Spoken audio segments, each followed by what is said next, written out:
کہ میرا نام جو ہے وہ ECL میں شامل کیا گیا ہے، تو میرا نام بھی ECL سے ہٹانے کے لیے جو متعلقہ حکام ہیں، نیب ہے، FIA ہے، وفاقی حکومت ہے، وزارت داخلہ ہے، انہیں یہ حکم دیا جائے کہ میرا نام جو ہے وہ ECL سے نکال دیا جائے۔ اب پنجاب میں جو تبدیلی کی خبریں سامنے آ رہی ہیں، اس پر آنے سے پہلے صوبائی وزیر صاحب جو ہیں پھٹ پڑے ہیں، ان تک بھی پنجاب میں تبدیلی کی خبریں پہنچ رہی ہیں، اور میرے خیال جو ڈیولپمنٹ ہو رہی ہے پس پردہ، اس کی خبریں بھی صوبائی وزیر تک پہنچ رہی ہیں۔ تو صوبائی وزیر صاحب کیا کہتے ہیں پنجاب میں ان تبدیلیوں کی خبروں سے متعلق، اس پر آنے سے پہلے ناظرین 3 بڑے اہم سٹیٹمنٹ آئے ہیں پنجاب میں تبدیلی کے حوالے سے۔ ایک ناظرین بیان آیا ہے، سب سے پہلے تو تھوڑا سا ایک اور پس منظر بھی آپ کے ساتھ شیئر کر لیں۔ گزشتہ روز ناظرین کاف لیگ کی پارلیمانی پارٹی کا اجلاس ہوا چودھری پرویز الہی کی زیر صدارت۔ اس میں 10 ارکان صوبائی اسمبلی جو نون لیگ کے 10 MPs ہیں وہ شریک ہوئے، اور اس اجلاس کے بعد، پارلیمانی اجلاس کے بعد یہ کہا گیا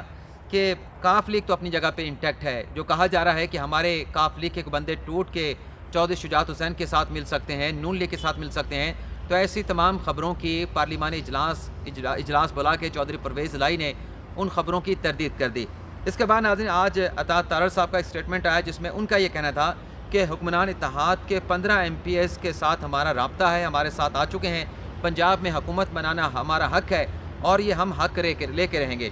رانا مشہود صاحب کا سٹیٹمنٹ آیا، جس میں انہوں نے کہا کہ پرویز الہی کے پاؤں کے نیچے سے زمین کھسک رہی ہے، پنجاب جلد نون لیگ کے پاس ہوگا۔ اسی طرح کا ناظرین ایک اور بیان وفاقی وزیر خارجہ آصف نے دیا، جس میں ان کا کہنا تھا کہ پنجاب میں تبدیلی کے لیے سرگرم ہے، پنجاب میں تبدیلی لانا چاہتے ہیں۔ یہ ناظرین مختلف نون لیگ کے رہنماؤں کے بیانات سامنے آئے۔ اس کے بعد ناظرین آج صوبائی وزیر راجہ بشارت، ان کا ایک سٹیٹمنٹ سامنے آیا، جس میں ان کا یہ کہنا ہے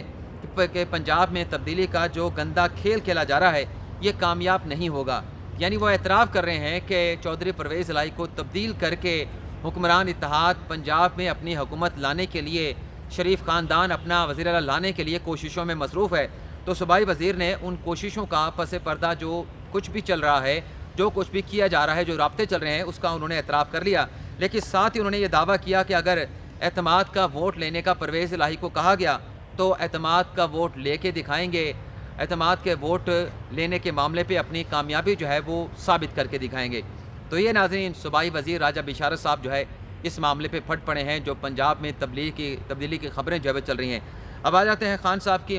خفیہ ملاقات سے متعلق۔ ایک تو ہم نے پچھلے ویلاگ میں آپ کو یہ بتایا کہ بنی گالہ میں خان صاحب کے ساتھ ایک سابق جج نے ملاقات کی، اور جو توہین عدالت کا کیس ہے عمران خان صاحب کا اسلام آباد ہائی کورٹ میں، اس کیس سے متعلق سابق جج نے خان صاحب کو مشورہ دیا کہ آپ غیر مشروط معافی مانگ لیں، آپ کے سیاسی قد کاٹ میں بھی اضافہ ہوگا، آپ کو سیاسی طور پہ بھی فائدہ ہوگا۔ لیکن خان صاحب کی لیگل ٹیم کی جانب سے اس سابق جج کے مشورے کو رد کر دیا گیا، اور یہ کہا گیا کہ فی الحال تو معافی نہیں مانگی جائے گی۔ اور اس حوالے سے یہ بھی میں نے پچھلے ویلاگ میں بتایا تھا کہ ایک نئی حکمت عملی خان صاحب کی لیگل ٹیم نے ترتیب دے لی ہے کہ بجائے اس کے کہ سپریم کورٹ سے رجوع کیا جائے، سپریم کورٹ سے رجوع کرنے سے پہلے توہین عدالت کیس میں اسلام آباد ہائی کورٹ کے دائرہ اختیار کو، اور اسلام آباد ہائی کورٹ کا یہ جو مقدمہ ہے توہین عدالت کا، اس سے متعلق اعتراضات اٹھانے کا جو ہے فیصلہ کیا گیا ہے۔ اب یہ جو خان صاحب کی ایک اور ملاقات ہوئی ہے خفیہ، اس سے متعلق صحافی حسن ایوب صاحب نے ایک ٹویٹ بھی کیا ہے۔ اس میں انہوں نے خان صاحب کا نام تو نہیں لکھا، لیکن فن خان کہہ کے انہوں نے خان صاحب کو مخاطب کیا ہے۔ یہ ناظرین خان صاحب کی خفیہ ملاقات ہوئی ہے، ایک بڑی شخصیت کے ساتھ ہوئی ہے، اور اس ملاقات کا اہتمام جو ہے وہ صدر مملکت عارف علوی کی جانب سے کیا گیا تھا، اور جس طریقے سے حسن ایوب نے لکھا ہے ان کے ٹویٹ کے مطابق یہ خفیہ ملاقات جو ہے وہ ایوان صدر میں کرائی گئی ہے۔ اور اس خبر سے متعلق کچھ اور بھی آپ ناظرین کو بتا دیں کہ ریسنٹ پاس میں صدر عارف علوی صاحب کا ایک سٹیٹمنٹ سامنے آیا تھا کہ ملک میں جو سیاسی تلخی ہے، جو سیاسی گرما گرمی ہے، اس میں کمی لانے کے لیے وہ اپنا کردار ادا کر سکتے ہیں۔ تو غالباً اسی بیان کی یہ کڑی تھی کہ عارف علوی صاحب نے مبینہ طور پہ اس ملاقات کا اہتمام کیا، اور یہ ملاقات پاکستان کی سب سے بڑی شخصیت کے ساتھ ہوئی۔ حسن ایوب صاحب نے نام نہیں لکھا، لیکن انہوں نے یہ ضرور کہا کہ یہ ملاقات مختصر رہی، اور اس ملاقات کا جو اختتام ہے وہ اچھے نوٹ کے اوپر نہیں ہوا، یعنی یہ ملاقات کو اتنی فروٹفل ثابت نہیں ہوئی۔ بڑی شخصیت کے ساتھ جو خان صاحب کی ملاقات تھی وہ خان صاحب کے لیے اور تحریک انصاف کے لیے فائدہ مند ثابت نہیں ہوئی۔ اب وہ بڑی شخصیت کون تھے، ان کا نام تو میں نہیں آپ کو بتاؤں گا، لیکن ناظرین وہ بڑی شخصیت وہی ہے جن کا خان صاحب آج کل مختلف اپنے بیانات میں حوالہ دیتے رہتے ہیں، ان کو یاد کرتے رہتے ہیں۔ ماضی میں بھی انہیں یاد کرتے تھے، ماضی میں کچھ اور الفاظ کے ساتھ یاد کرتے تھے، لیکن حکومت میں جانے کے بعد اب انہیں کسی اور الفاظ کے ساتھ جو ہے وہ یاد کرتے ہیں۔ لیکن ناظرین، ملاقات بے شک ناکام رہی، لیکن خان صاحب نے فوجی بوٹ کی جو اہلیت ہے، فوجی بوٹ کا جو خوف ہے، اس کا انہوں نے ضرور اعتراف کر لیا ہے۔ اور یہ اعتراف خان صاحب نے کچھ اس طریقے سے کیا ہے، بنی گالہ میں جو صحافیوں کے ساتھ خان صاحب کی ملاقات ہوئی، اس میں اب یہ چیز بھی سامنے آئی ہے کہ خان صاحب نے صحافیوں کے ساتھ ملاقات کرتے ہوئے کہا کہ 2 صوبوں میں ہماری حکومت ہے، لیکن ہمارے پاس وہاں پہ بوٹ نہیں ہے، جب تک پیچھے سے بوٹ نہ لگے تو کام نہیں ہوتا۔ یعنی آج بھی خان صاحب اپنی بے بسی کا اظہار کر رہے ہیں اور بوٹ کی اہمیت کا اعتراف کر رہے ہیں، بوٹ کی خدمات کو یاد کر رہے ہیں کہ جب بوٹ ہوتا ہے تو صوبہ میں کوئی بھی کام نہیں رکتا تھا، اب بوٹ کی خدمات حاصل نہیں رہی تو بوٹ کی اہلیت کا اعتراف بھی کر رہے ہیں، کارکردگی کا اعتراف بھی کر رہے ہیں، اور ساتھ یہ کہہ رہے ہیں کہ بوٹ اگر ہو، جب وہ پیچھے سے جا کے لگتا ہے تو پھر جو کام نکلوانا ہوتا ہے وہ کام نکل جاتا ہے، وہ کام بن جاتا ہے۔ تو یہ ناظرین آج کا ہمارا ویلاگ، آپ سے اجازت چاہیں گے۔ اللہ تعالی ہم سب کا حامی ناصر ہو، اپنی ڈھیر ساری دعاؤں میں یاد رکھیے گا۔ اللہ حافظ۔